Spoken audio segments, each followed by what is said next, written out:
எல்லாருக்கும் வணக்கம். ராத்திரி 12 மணிக்கு சென்னை டிஜிபி அலுவலகத்துக்கு ஒரு தகவல் ஒண்ணு வருது. என்ன அப்படின்னா, தாவேக தலைவர் விஜய் அவர்களுடைய பனையூர் அலுவலகத்தில் வெடிகுண்டு வைக்கப்பட்டிருப்பதாக தகவல். வெடிகுண்டு மிரட்டல். டிஜிபி என்ன பண்றாருன்னா, அப்படியே தாம்பரம் போலீஸ் ஸ்டேஷனுக்கு அதை ஃபார்வர்ட் பண்றாரு. அந்நேரத்துக்கு 12 மணிக்கு பாம் ஸ்குவாட் கிளம்பிடுறாங்க. அந்த டிடெக்டிவ் மிஷின் எல்லாம் எடுத்துக்கிட்டு அந்த மோப்ப நாய்கள் எல்லாம் கூப்பிட்டுக்கிட்டு பனையூருக்கு அப்படியே கிளம்பி போயிடுறாங்க. பாவம் அந்நேரத்துல தூங்கிட்டு இருந்த மனுஷன் புசியானதுக்கு போன் பண்ணி, யோ உங்க கட்சி ஆபீஸ்ல பாம்பு வச்சிருக்காங்களா, நீ என்ன என் கொரட்டை விட்டு தூங்கிட்டு இருக்கிற அப்படின்னு சொன்ன உடனே அவரு என்னது பாமா விடமாட்டேன், உடனே கிளம்பி போய் நானே அந்த பாம்பு மேல படுத்துக்கிறேன், தலைவனுக்கு ஒன்னும் ஆக விடமாட்டேன்ட்டு அவரும் கிளம்பி பணியோர் ஆபீஸ்க்கு வந்துட்டாப்ல. கிட்டத்தட்ட 2 மணி நேரம் அங்க தேடல். அந்த மிஷின் எல்லாம் வச்சுக்கிட்டு மாப்பன எல்லாம் வச்சுக்கிட்டு அலுவலகத்துக்குள்ள எல்லா இடத்துலயும் போயிட்டு பரிசோதனை பண்றாங்க எங்க பாம்பு இருக்குது அப்படின்ட்டு. 2 மணி நேரத்துக்கு அப்புறம் அவ்வளவு 1 நேரம் தேடினதுக்கு அப்புறமா ஒண்ணும் இல்ல, வெறும் வதந்தி, வெறும் புரளி அப்படின்ட்டு அந்த டீமை கூட்டிக்கிட்டு அவங்க அப்படியே கிளம்பி போயிடுறாங்க. நல்லா பாருங்க, கொஞ்ச நாளாவே இப்பதான் கொஞ்ச நாளாவே இவர் வீட்டுல பாம்பு, கிஷோர் கேசாமி வீட்டுல பாம்பு, பாரிசாலன் வீட்டுல வெடிகுண்டு, ரஜினிகாந்த் அவர்களுடைய வீட்டுல வெடிகுண்டு அப்படின்ட்டு இப்படியாக தொடர்ச்சியாக இந்த வெடிகுண்டு மிரட்டல் செய்திகள் வந்துகிட்டே இருக்குது. அதுவும் அந்த வெடிகுண்டு வைக்கக்கூடிய நபர்கள் எல்லாமே அந்த விஜய்க்கோ அல்லது பாரிசாலனுக்கோ அல்லது கிஷோருக்கோ போன் பண்ணி உங்க வீட்டுல பாம்பு வச்சிருக்கிற ஒழுங்கா இருந்துக்காங்க அப்படின்லாம் கிடையாது. டேரக்டா போலீஸ் ஸ்டேஷனுக்கு தான். போலீஸ் ஸ்டேஷனுக்கு வந்து அந்த அன்ஐடென்டிஃபைடு இமெயில் மூலமா எங்களுக்கு தகவல் வந்துச்சு, இப்படி இந்த சோர்ஸ் மூலமா தகவல் வந்துச்சு அப்படின்னு போலீஸ் சொல்றாங்க இல்லையா. எவ்வளவு கேவலமா, எவ்வளவு மட்டமா, எவ்வளவு ஒரு கையாளாதவர்கள் இவர்கள் அப்படின்ட்டு தமிழ்நாடு காவல்துறையவோ அல்லது தமிழ்நாடு முதலமைச்சர் அந்த காவல்துறையினுடைய அமைச்சர் ஐயா சிஎம் அவர்களையோ அந்த கும்பல், அது ஒரு நபரோ அல்லது சில நபர்கள் கொண்ட அந்த கும்பலோ, அந்த வெடிகுண்டு மிரட்டல் விடுக்கக்கூடிய கும்பலோ இவங்களை எவ்வளவு மட்டமா நினைச்சிருந்தா இந்த மாதிரியான வேலையில ரொம்ப சுலபமா செஞ்சுட்டு இருக்க முடியும். ஏதோ விளையாடுற மாதிரி செஞ்சுட்டு இருக்க முடியுது. தமிழ்நாடு காவல்துறை கிட்ட இருக்கிற டெக்னாலஜி என்ன கற்காலத்துல இருந்த டெக்னாலஜியா? உண்மையாவே யாருக்கிட்ட இருந்து இந்த மெயில் வந்திருக்குது, அந்த மெயில வந்து எப்படி ட்ராக் பண்றது, ட்ராக் பண்ணி எந்த நபர் எந்த இடத்துல உட்காந்துக்கிட்டு இதெல்லாம் பண்ணிட்டு இருக்கிறாரு அப்படிங்கறத கண்டுபிடிக்க முடியாத அளவுக்கு அந்த அளவுக்கு பழைய காலத்து டெக்னாலஜி தான் தமிழ்நாடு காவல்துறை கிட்ட இருக்குதா? அல்லது ஒருவேளை நாளைக்கே கூட இப்படி வந்து தொடர்ச்சியா இங்க பாம்பு இருக்குதுன்னு சொல்றாங்க, போய் பாக்குறாங்க இல்ல, திருப்பி இன்னொரு இடத்துல பாம்பு இருக்குன்னு சொல்றாங்க, போய் பாக்குறாங்க இல்ல, இப்படி நம்ம இது வரைக்கும் குறைஞ்சது ஒரு 5-6 கேட்டிருப்போம்னு நினைக்கிறேன். ஒரு 5, 6, 7 வரைக்கும் நினைக்கிறேன்.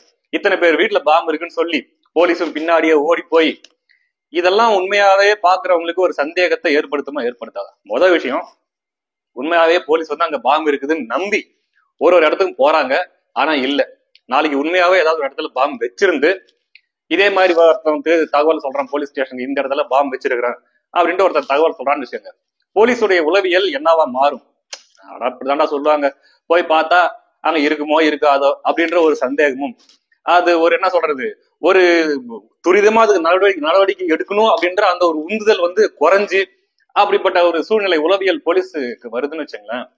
உண்மையாவே பாம்பு வைக்கப்பட்டிருந்தா அது எவ்வளவு பெரிய ஆபத்தா போய் முடியும். இது ஒண்ணு. அல்லது இத்தனை தடவை வெடிகுண்டு மிரட்டல் வந்துகிட்டே இருந்தும் கூட அந்த வெடிகுண்டு மிரட்டல் எடுக்கக்கூடிய நபர்களை கைது பண்ணல அல்லது அவங்க யாருன்னு தீவிரமா பிடிக்க முயற்சி பண்ணல அப்படின்னா அப்போ புரியல நமக்கு என்ன நடந்துட்டு இருக்குது உண்மையாவே நமக்கு புரிய மாட்டேங்குது. ஏன்னா ஏற்கனவே தமிழ்நாட்டோட சட்டம் ஒழுங்கு ரொம்ப கவலைக்கிடமா இருப்பது போலதான் அடிக்கடி நடக்கக்கூடிய தொடர் சம்பவங்கள் வந்து நமக்கு கண் முன்னாடி காட்டுது. அப்படி இருக்கும்போது சும்மா ஏதோ ஒரு கும்பல் வந்து விளையாடுவாங்க, நான் அங்கங்க வெடிகுண்டு வச்சிருக்கிறேன்னு சொல்லி விளையாடுறது என்றது தமிழக காவல்துறையும் அந்த காவல்துறைக்கு அமைச்சராக இருக்கக்கூடிய ஸ்டாலின் அவர்களையும் பார்த்து எள்ளி நகையாடுவது போன்ற ஒரு தோற்றத்தை தான் ஏற்படுத்துது. அதனால கூடிய சீக்கிரத்துல காவல்துறை இதை சரி செஞ்சுதான் ஆகணும், வேற வழியிலன்றதான் நம்ம சொல்லி வேண்டியிருக்குது. சரி, இது ஒரு பக்கத்தும் இருக்க, விஜய் அவர்கள் பாத்தீங்கன்னா கிட்டத்தட்ட 1 மாசத்துக்கு பின்னாடி இப்பதான் தன்னுடைய அடுத்த கட்ட நடவடிக்கையை ஆரம்பிச்சிருக்கிறாரு. முதல் தடவையா அந்த நெல் வீணாகி போனதுக்கு எதிராக அறிக்கை விட்டுருக்காரு. அதுக்கப்புறமா தன்னுடைய கட்சி நிர்வாகிகள்ல சில மாற்றங்களை கொண்டு வந்திருக்கிறாரு. அது எல்லாமே தன்னுடைய நேரடி மேற்பார்வையின் கீழ் இயங்கவும் அப்படின்ற மாதிரி விஜய் அவர்கள் சொல்லியிருக்கிறாரு. இதே சமயத்துலதான் சிடிஆர் நிர்மல்குமார் அவர்கள் வந்து ஒரு பேட்டி ஒண்ணு கொடுக்குறாரு பத்திரிகையாளர்கள். என்ன சொல்றாருன்னா, அதுல கூட்டணி பத்தி பேசும்போது இல்ல எங்களுடைய நிலைப்பாடு 1 மாசத்துக்கு முன்னாடி நாங்க என்ன நிலைப்பாடு வச்சிருந்தோமோ அதே நிலைப்பாடு தான் நாங்க இந்த கூட்டணி விவகாரத்தில் நாங்க இன்னுமே இருக்கிறோம், எங்களுடைய நிலைப்பாடை வந்து நாங்க மாத்திக்கல அப்படின்ட்டு தான் சிடிஆர் நிர்மல்குமார் அவர்கள் சொல்றாரு. இதை வச்சுக்கிட்டு 2 கும்பல் மாத்தி அடிச்சிட்டு இருக்காங்க. ஒண்ணு, எதுக்கே சும்மா என்கிட்ட வந்து கூட்டணி கேட்டுக்கிறீங்க, உங்களெல்லாம் கூட்டணி சேர்க்கறது இல்லையா அப்படின்ட்டு இந்த பக்கம் தாவேக தோழர்கள் ஒரு பக்கம் சமூக வலைதளங்கள்ல, இன்னொரு பக்கம் அதிமுக காரங்க ஒரு பக்கம், இந்த 1 மாசம் நாங்க இல்லாம இருந்திருந்தா, நாங்க உங்களுக்காக குரல் கொடுக்காம இருந்தா அவங்க நிலைமை என்னத்துக்காக இருக்கும் அப்படின்ற மாதிரி அவங்க ஒரு பக்கம். இப்படியான அந்த தொண்டர்களுக்குள்ள ஒரு சில சலசலப்புகள் வந்து சமூக வலைதளங்கள் நடந்துட்டு இருக்குது. இன்னொரு பக்கம் பாத்தீங்கன்னா இன்னொரு குரூப் ஒரு மூணாவது ஒரு குரூப்னு வச்சுங்களேன், அவங்க எந்த கணக்குல சேர்க்கறதுன்னு தெரியல. அவங்க ஒரு பக்கம், டேய் பாத்தியாடா 2 பேரையும் ஒன்னா சேர்க்கறதுக்கு நீங்க ட்ரை பண்ணீங்க, இப்படிதான் கடைசியில் போச்சா, பழனிசாமிக்கு அவ்வளவுதானா அப்படின்ற மாதிரி அவங்க ஒரு பக்கம். என்னமோ நாங்க தான் ஒரு மிகப்பெரிய அரசியல் ஸ்ட்ராட்டஜிஸ்ட் மாதிரியும் ஒரு பக்கம் போய் எடப்பாடி பழனிசாமி கிட்ட வந்து பேசி, இன்னொரு பக்கம் போய் அப்படியே விஜய் அவர்கள் கிட்ட பேசி நம்ம தான் அவங்க 2 பேரையும் சேர்த்து வைக்கிறதுக்கு ட்ரை பண்ணிட்டு இருக்கிற மாதிரியும், இப்ப அவங்க 2 பேரும் பிச்சுட்டு போனதுனால நம்மளுடைய பேர்ச்சில தோல்வி அடைஞ்சிட்ட மாதிரி ஒரு பேச்சு பேசிட்டு இருக்கிறாங்க. என்ன ஒண்ணுன்னா, சண்டை போட்டுக்கிறவங்களுக்கும் சொல்றான், இந்த மாதிரி வெளியில இருந்து பாக்குறவங்களுக்கும் சொல்றான் ஒண்ணுதான், என்ன அப்படின்னா இப்ப கட்டாயமா எல்லாருமே இந்த ஸ்டாண்டு தான் எடுப்பாங்க, எடுக்கணும்.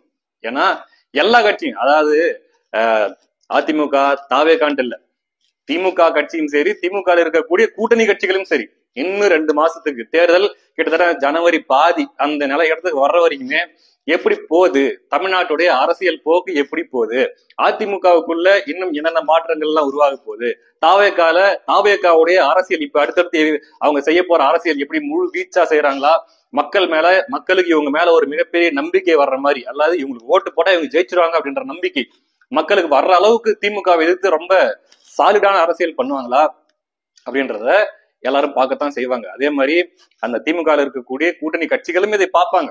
பார்த்துட்டு அந்த நேரத்துக்கும் காலத்துக்கும் ஏத்த மாதிரிதான் முடிவுகள் அவங்க எடுப்பாங்களே தவிர, இப்ப எல்லாருமே திமுக கூட்டணி கட்சியில இருக்கிறவங்க எங்க கூட்டணி உறுதியா இருக்குதுங்க, நாங்க அப்படியே எங்களை உடைக்கவே முடியாது, அப்படிப்பட்ட ஒரு இரும்பு கோட்டையாக திமுக இருக்குதுன்னு தான் திமுகவும் சொல்லணும், திமுக கூட்டணி கட்சியும் சொல்லும்.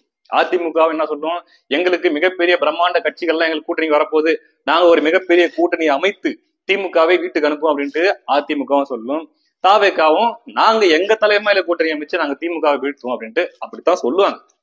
இன்னும் 2 மாசத்துக்கு இதே பாட்டை தான் பாடிட்டு இருப்பாங்க. ஆனா கடைசி நேரத்துல அரசியல் சூழல் எப்படி மாறும் அப்படின்னு நம்ம சொல்ல முடியாது. ஏன்னா எதை வச்சு நான் இதை உறுதியா சொல்றேன் அப்படின்னா, அதிமுக இருக்கட்டும் அல்லது தாவேகா இருக்கட்டும், அவங்க 2 பேருடைய நோக்கமும் என்ன, திமுகவை எப்படியாச்சும் இந்த தேர்தல்ல வீட்டுக்கு அனுப்பணும், வீழ்த்தணும், மீண்டும் ஒரு முறை திமுக வரக்கூடாது அப்படின்ட்டு அதிமுக நினைக்குது, விஜய் அவர்களும் நினைக்கிறாங்க. இதுல நினைக்காத கும்பல் யாரு, திமுக தோக்கணும் அப்படின்ட்டு நினைக்காத கும்பல் யாரு அப்படின்னா திமுகவும் அதனுடைய கூட்டணி கட்சிகளும்.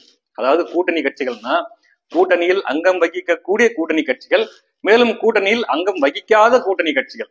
ஆமா, அவங்க எல்லாம் தான் திமுக தோக்கணும் அப்படின்ட்டு நினைக்க மாட்டாங்க. அதே எப்படிப்பா ஒரு கட்சி திமுகவுடைய கூட்டணியில அங்கம் வைக்காமே அதுல கூட்டணி கட்சியா இருக்க முடியும் அப்படின்னு நீங்க கேட்கலாம். அதற்கான ஆற்றலும் அதற்கான அந்த தந்திரங்களும் ஒரு சிலருக்கு இருக்குது. நம்ம வெளியில இருந்துகிட்டே திமுகவுக்கு வேலை செய்வாங்கன்னு வச்சுக்கலாம். இப்ப நம்ம ஓபிஎஸ் இருக்காரு, டிடிவி தினகரன் இருக்காரு, அவங்க எல்லாம் பாத்தீங்கன்னா அதிமுக அதாவது எடப்பாடி பழனிசாமி அவர்களுடைய அதிமுக ஜெயிக்கணும் அப்படின்ட்டு நினைக்க மாட்டாங்க. அந்த மாதிரி சில பேர் இருக்கிறாங்க. மத்தபடிக்கு விஜயா இருக்கட்டும் அல்லது அதிமுக இருக்கட்டும், அப்ப திமுக தோக்கணும் அப்படிங்கிறது மட்டும்தான் இவங்க 2 பேரோட ஒரே குறிக்கோள். அப்போ அந்த நேரத்துல தேர்தல் நெருக்கத்துல 2 பேரும் எந்த மாதிரி முடிவு எடுப்பாங்க, அந்த நேரத்துல சூழல் எப்படி மாத்தி அமையுது அப்படிங்கறது நம்ம சொல்ல முடியாது. ஏன்னா இப்ப அதிமுக ஒரு பக்கம் ஆல்ரெடி இருக்கிற பழைய என்டிஏ கூட்டணி, அதாவது பாமக, தேமுதிக, இன்னும் மற்ற கட்சிகள், ஐஜேக்கு, இன்னும் சில தமாக, இந்த மாதிரியான கட்சிகள்லாம் கூட்டணி சேர்ந்துட்டாங்க அப்படின்னா அதுவே அதிமுகவுக்கு திமுகவை வீழ்த்துவதற்கு தேவையான பலம் அதிமுகவுக்கு கிடைச்சிடும். அதே மாதிரி விஜய் அவர்கள் இந்த சூழல்ல அந்த தேர்தல் நெருக்கத்துல இல்லடா திமுக பாக்குறதுக்கு ஒன்னும் தேர்ற மாதிரி தெரியல, ஏன்னா ஏற்கனவே இப்பதான் பாருங்க 800 கோடி ஊழல் அப்படின்ட்டு நம்ம KN நேரு அவர்கள் மேல ஒரு குற்றச்சாட்டு இடி வச்சிருக்குது. அடுத்து KN நேரு மேல ஒரு டார்கெட் போயிடுச்சு. ஏற்கனவே திமுகவுடைய செந்தில் பாலாஜி அவர்கள் மேல இடியோட டார்கெட் இருக்குது. இப்ப பீகார் எலெக்ஷன் முடிஞ்ச உடனே அந்த டார்கெட் அப்படி இந்த பக்கமா திரும்பும்னு வச்சுங்களேன். குறிப்பா பாஜகவோட டார்கெட் திமுகவில் இருக்கக்கூடிய முக்கியமான நபர்கள், அதாவது எப்படிப்பட்ட நபர்கள் அப்படின்னா, இந்த நபர் இருந்தாருன்னா அந்த மாவட்டத்துல திமுகவை வெல்ல வைக்க முடியும், அப்படிப்பட்ட எல்லாவித பலமும் அவங்க கிட்ட இருக்குது அப்படின்ட்டு நினைக்கக்கூடிய நபர்களை தூக்குறதுக்கு இடி முடிவு பண்ணிருக்கிறதா நமக்கு தகவல் வருது. இடின்னு சொன்னா பாஜக முடிவு பண்ணிருக்கிறதா ஒரு தகவல் வருது. அப்படி அவங்க ஒரு மிகப்பெரிய சிக்கலை திமுக சந்திக்கும் போது, எங்கடா இது தேராது போலகுது, நம்ம இவங்க கூட ஒட்டிட்டு இருந்தாலும் நமக்கு பெரிய லாபம் இல்லாம போயிரும் போலகுது அப்படின்ட்டு கூட்டணி கட்சிகள் ஒருவேளை அந்த நேரத்தில் நினைத்தால் அவங்களுக்கு அடுத்த ஆப்ஷன் அப்படின்ட்டு ஒண்ணு இருக்குது அப்படின்னா இருக்கவே இருக்காரு நம்ம விஜய் அவர்கள் இருக்கிறாரு. அப்போ இதெல்லாமே அந்த தேர்தல் நெருக்கத்துலதான் நமக்கு தெரிய வரும். அப்படி ஒரு 2 கட்சிகள் விஜய் பக்கம் வந்துருச்சு, ஒரு வேலை வந்துருச்சு அப்படின்னா, ஹைப்போதெட்டிக்கலா சொல்றேன், ஒரு வேலை வந்துருச்சு அப்படின்னா திமுக அவ்வளவுதான் 3வது இடமோ 4வது இடமோ தான் திமுகவுக்கு உறுதி. அப்படிப்பட்ட நிலைமை வருவதற்கான வாய்ப்புகளும் இருப்பதாகத்தான் நமக்கு வந்து சொல்றாங்க. இன்னொன்னு, நீங்க ஒரு விஷயத்த நல்லா கொஞ்சம் வாட்ச் பண்ணி பாருங்க. இப்போ எடப்பாடி பழனிசாமி அவர்கள் சில பேட்டிகள்ல போய் பேட்டி கொடுக்குறாரு. அதே மாதிரி மு.க. ஸ்டாலின் அவர்களும் சரி அல்லது உதயநிதி அவர்களும் சரி பாத்தீங்கன்னா பேட்டியெல்லாம் அவங்க கொடுக்கறது இல்ல. அவங்க பேசும்போது என்ன சொல்றாங்க, கை நம்மை விட்டு போகாது, கை நம்ம உடம்புலயே தான் ஒட்டிட்டு இருக்கும் அப்படின்ட்டு ஒரு பக்கம் இவரு உதயநிதி ஸ்டாலின் அவர்கள், இன்னொரு பக்கம் ஸ்டாலின் அவர்கள் இவரு வந்து எனக்கு நண்பர், ராகுல் காந்தி வந்து என்னோட நண்பர், என்னை வந்து அண்ணான் தான் கூடுவாருன்ட்டு அவரு ஒரு பக்கம். அப்போ இவர்களுடைய பேச்சுல ஒரு பதட்டம், ஒரு பயம் தெரியுதே தவிர நம்பிக்கை, கான்பிடன்ஸ், ஒரு உறுதித்தன்மையற்றது அவங்க பேச்சுல தெரியாது. இத்தனையும் பாத்தீங்கன்னா பலமான கூட்டணியை நாங்கள் அமைத்து வைத்திருக்கிறோம் அப்படின்னு சொல்றவங்க இந்த மாதிரியான பலவீனமான பேச்சுகளை பேசிட்டு இருப்பாங்க. இன்னொரு பக்கம் எடப்பாடி பழனிசாமி அவர்களுடைய பேட்டிகளை நீங்க கொஞ்சம் கவனிச்சு பாருங்க. பிரஸ் மீட்டா இருக்கட்டும், அவர்கிட்ட யாராவது கேள்வி கேட்கும் போதா இருக்கட்டும், அவருடைய பேச்சுகளை நீங்க கவனிச்சு பாருங்க. இத்தனையும் பார்க்க போனா ஆல்ரெடி பாத்தீங்கன்னா வெளியே போயிட்டு ஒரு சில பேர் காமெடி பண்ணிட்டு இருக்காங்க கட்சியில இருந்து வெளியே போயிட்டு. யாரு? செங்கோட்டையன் மாதிரி ஆட்கள். நேற்று பாத்தீங்கன்னா அந்த பசும்பொன் முத்துராமலிங்க தேவர் அவர்களுடைய குரு பூஜைக்கு செங்கோட்டையன், அப்புறம் டிடிவி தினகரன், அப்புறம் வந்து ஓபிஎஸ், இவங்க எல்லாம் ஒன்னா போயிட்டு அதுக்கு மரியாதை செலுத்திட்டு வந்துக்கிறாங்க. மரியாதை செலுத்துறது மட்டும் இல்லாம அங்க போய் பேட்டி கொடுத்துருக்காங்க. ஆமா, நாங்க ஒருங்கிணைக்க போறோம், ஒன்றிணைந்த அதிமுகவை நாங்கள் உருவாக்க போகிறோம், நாங்கெல்லாம் சேர்ந்து திமுகவை வீழ்த்த போறோம் அப்படின்ட்டு அவங்க பேட்டி கொடுத்துருக்காங்க. அந்த இத்தனை நாள் வரைக்கும் தனியா இருந்த செங்கோட்டையன் அவர்கள் திருப்பியும் போயிட்டு அவங்க கூட சேர்ந்துக்கிட்டு பேட்டி கொடுத்துட்டு இருக்கிறாரு. அது இப்படி பார்க்கும்போது அதிமுகன்றது இத்தனைக்கும் மற்ற கூட்டணி கட்சிகளும் அதிமுகக்குள்ள வரல. பாமக ரெண்டா பொழந்து கிடக்குது. அப்பா பாமக ஒண்ணு, மகன் பாமக ஒண்ணு அப்படின்ட்டு அது ஒரு பக்கம் ஒரு பெரிய பஞ்சாயத்து அங்க ஓடிட்டு இருக்குது. இன்னொரு பக்கம் தேமுதிகவும் அப்படியே பூனை மேல் மதில் மாதிரி மேலே ஏறி நின்றுக்கிறாங்க. இப்படியா இப்படியா அப்படின்ட்டு அவங்க ஒரு பக்கம் விளையாட்டு காட்டிட்டு இருக்கிறாங்க. எனும்போது பார்க்கும்போது அதிமுகவுடைய தோற்றம் வந்து ரொம்ப பலவீனமா தெரிஞ்சாலும் கூட ஐயா எடப்பாடி பழனிசாமி அவர்கள் பேசும்போது அவர் பேச்சில் இருக்கிற கான்பிடன்ஸ் நீங்க கொஞ்சம் பார்க்கணும். உறுதியாக கூட்டணி அமைப்போம், உறுதியாக நாங்கள் வெல்வோம் அப்படின்ற கான்பிடன்ஸ் அவர் பேச்சில நல்லாவே தெரியும். கொஞ்சம் கூட அந்த பதட்டமோ, கொஞ்சம் கூட இப்ப திமுக இருக்கிறவங்க பேட்டி கொடுக்குற மாதிரி பேட்டி கொடுக்கும்போது அவங்க கிட்ட தெரியற அந்த ஒரு அதெல்லாம் இருக்காது. ரொம்ப கான்பிடண்டா ரொம்ப தைரியமா பேசிட்டு இருப்பாப்ல. அப்படின்னா என்ன அர்த்தம்னா அவருக்கு தெரியும் இது எப்படி எந்த ரூட்ல போனா இது எந்த ரூட்ல வரும் அப்படிங்கிறது நல்லா தெரிஞ்ச அரசியல்வாதி. எல்லாமே கரெக்டா தான் நடக்கும் அப்படின்ட்டு முன்கூட்டியே தெரிஞ்சு வச்சவர்கிட்ட மட்டும்தான் இந்த மாதிரியான கான்பிடன்ஸை நம்மளால பார்க்க முடியும். அதனால பேசுறவங்க என்ன வேணா பேசுங்க, உட்காந்து டிவில உட்காந்து டிபேட் பண்ணுங்க, இல்ல நான் பெரிய அரசியல் புலனாய்வாளர் அப்படின்ட்டு நீங்க வாட்டிக்கு என்னத்தையாவது பேசிட்டு கிடங்க. ஆனா என்ன பண்ணணும்னு எனக்கு தெரியும், என்ன நடக்கும்னு எனக்கு தெரியும் அப்படின்ற ஒரு ஆட்டிடியூட் தான் எடப்பாடி பழனிசாமி அவர்களுடைய பேச்சில் வெளிப்படுது. அப்போ விஜய் அவர்களுடைய எண்ணமும் அதிமுக எடப்பாடி பழனிசாமி அவர்களுடைய எண்ணமும் திமுகவை தோற்கடிக்கிறது மட்டும்தான் அப்படின்னும் போது தேர்தல் நேரத்துல அதுக்கு திமுகவை தோற்கடிப்பதற்கு என்ன பண்ணா சரியா இருக்கும் அப்படின்றதான் அவங்க ரெண்டு பேருமே யோசிப்பாங்க. அதனால இப்போதைக்கு விஜய் தொண்டர்களா இருக்கட்டும் அல்லது அதிமுக தொண்டர்களா இருக்கட்டும், அவங்க வந்து உள்ள சமூக வலைதளங்கள்ல வந்து இந்த மாதிரி சலசலப்பு இந்த மாதிரி வந்து முட்டிக்கிறது வந்து தேவையில்லாத ஒரு விஷயம். ஏன்னா இது எந்த வகையிலையும் எந்த ஒரு பாதிப்பையும் ஏற்படுத்த போறதில்லை. நாளைக்கு விஜய் அவர்கள் என்ன முடிவெடுக்கிறாரோ அது தனியா நின்னாலும் சரி, அதிமுக கூட்டணி போனாலும் சரி, அல்லது அவரு தலைமையில கூட்டணி அமைஞ்சாலும் சரி, அவர் என்ன முடிவெடுக்கிறாரோ அதை வந்து தாவேக தொண்டர்கள் அதுக்கு கட்டுப்பட்டு தான் போறாங்க.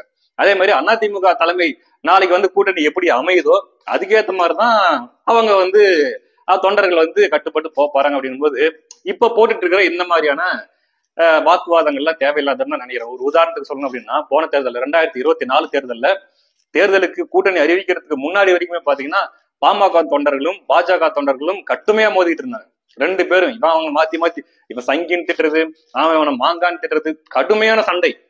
ஆனா பாத்தீங்கன்னா திடீர்னு கூட்டணி எப்படி அமைஞ்சு போச்சு அப்படின்னா, அதிமுக தனியா ஒரு கூட்டணி, பாஜக தலைமையில என்டிஏ கூட்டணி தனியா, அந்த என்டிஏ கூட்டணிக்குள்ளதான் பாமக இருக்குது அப்படின்ட்டு ஐயா அன்புமணி அவர்களுடைய கடைசி நேரத்துல அவர் செஞ்ச வேலையால அப்படி ஒரு கூட்டணி அமைஞ்சு போச்சு.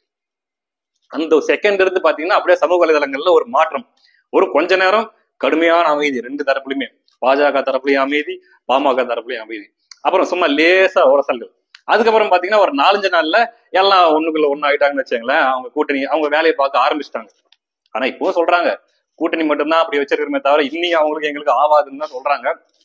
பட் அது ஒத்து போயிடும். அதனால வந்து தொண்டர்கள் வந்து இப்ப சமூக வலைதளங்கள்ல உரசி கொள்வது, முட்டி கொள்வதெல்லாம் என்னை பொறுத்த வரைக்கும் தேவையற்ற விடையும். மற்றபடிக்கு உங்க இஷ்டம். அது உங்களுக்கு ஒரு என்டர்டைன்மெண்ட், உங்களுக்கு ஒரு டைம் பாஸ், இது நல்லா இருக்கு அப்படின்னு நீங்க நினைச்சீங்கன்னா நீங்க பண்ணுங்க.